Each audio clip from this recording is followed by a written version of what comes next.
Director Arun Madheswaran இயக்கத்துல நம்ம தனுஷ் அவர்கள் நடிச்சு லாஸ்டா தியேட்டர்ல வெளிவந்த கேப்டன் மில்லர் ஒரு மிகப்பெரிய எதிர்பார்ப்புல வெளிவந்த ஒரு மூவி. அந்த எதிர்பார்ப்பை அந்த படம் பூர்த்தி பண்ணிருக்கா அப்படின்னு பாத்தீங்கன்னா பண்ணல அப்படின்ற மாதிரிதான் நம்ம சொல்லணும்.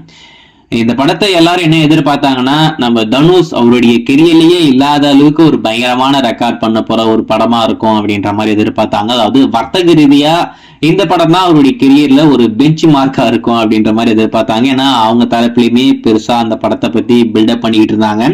ஆனா இந்த படம் அவருடைய கெரியர்ல இது வரைக்கும் ஒரு பெரிய ரெக்கார்ட் பண்ணிருக்கோம் இல்லையா, அந்த ரெக்கார்டு கூட பிரேக் பண்ணல. அந்த அளவுக்கு ஒரு மோசமான நிலைமைக்கு போயிடுச்சு. அதுல இன்னொரு முக்கியமான விஷயம், தெலுங்குல இந்த படம் வெளியாகவே இல்லை. Total wash out. யாருமே இந்த படத்தை கண்டுக்கவே இல்லை. அதுக்கு முக்கியமான ஒரு காரணம், இங்கேயே இந்த படத்துக்கு பெரிய ரெஸ்பான்ஸ், பெரிய வரவேற்பு எதுவுமே கிடைக்கல. ரிப்போர்ட் எல்லாமே ரொம்ப நேர்மாறா போயிடுச்சு. அப்படி இருக்கும்போது ஒரு வாரம் கழிச்சு அந்த படத்தை தெலுங்குல ரிலீஸ் பண்ணா மட்டும் யார் பார்ப்பாங்க, நீங்க யோசிச்சு பாருங்க. அதனாலயோ என்னமோ அந்த படத்துக்கு எந்த இடத்துலயும் பெரிய வரவேற்பு கிடைக்கல. படம் வெளிவந்து ஒரு எப்படி சொல்றதுன்னா, வர்த்தக ரீதியா மிகப்பெரிய டிசாஸ்டர் அப்படின்ற மாதிரியுமே நம்ம சொல்ல முடியாது, இட்டு அப்படின்ற மாதிரியுமே நம்ம சொல்ல முடியாது. ஏதோ ஒண்ணு அப்படின்ற மாதிரி தான் நம்ம சொல்லணும்.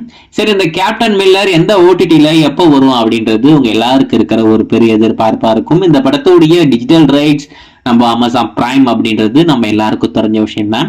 தியேட்டர்ல வந்துட்டு ஒரு 4 வாரம் கழிச்சு ஸ்ட்ரீம் பண்ற மாதிரி நம்ம அமேசான் பிரைம் இந்த படத்துடைய டிஜிட்டல் ரைட்ஸ் வாங்கியிருக்காங்க. தமிழ், தெலுங்குன்னு சொல்லிட்டு இருக்கிற எல்லா லாங்குவேஜ்லயுமே இந்த படத்தை இப்போதைக்கு அமேசான் பிரைம் ஸ்ட்ரீம் பண்றாங்க. எப்ப ஸ்ட்ரீம் ஆக போகுது அப்படின்றதான் ஒரு பெரிய எதிர்பார்ப்பா இருக்கும். இப்ப அதை பத்தி ஒரு சின்ன தகவல் என்ன அப்படின்னு பாத்தீங்கன்னா, பிப்ரவரி 9 இல்லைனாக்கா பிப்ரவரி 12 அமேசான் பிரைம்ல இந்த படத்தை இப்போதைக்கு எக்ஸ்க்ளூசிவா ஸ்ட்ரீம் பண்ண போறாங்களாமா. அதுக்கான அப்டேட்டுமே அமேசான் பிரைம் தரப்புல அபிஷியலா கூடிய சீக்கிரம் வரப்போகுது அப்படின்ற மாதிரி சொல்றாங்க. ஆனா என்ன பொறுத்த வரைக்கும் அபிஷியலா அனௌன்ஸ்மெண்ட் வருமா அப்படின்றது ஒரு மிகப்பெரிய கேள்விக்குறிதான்.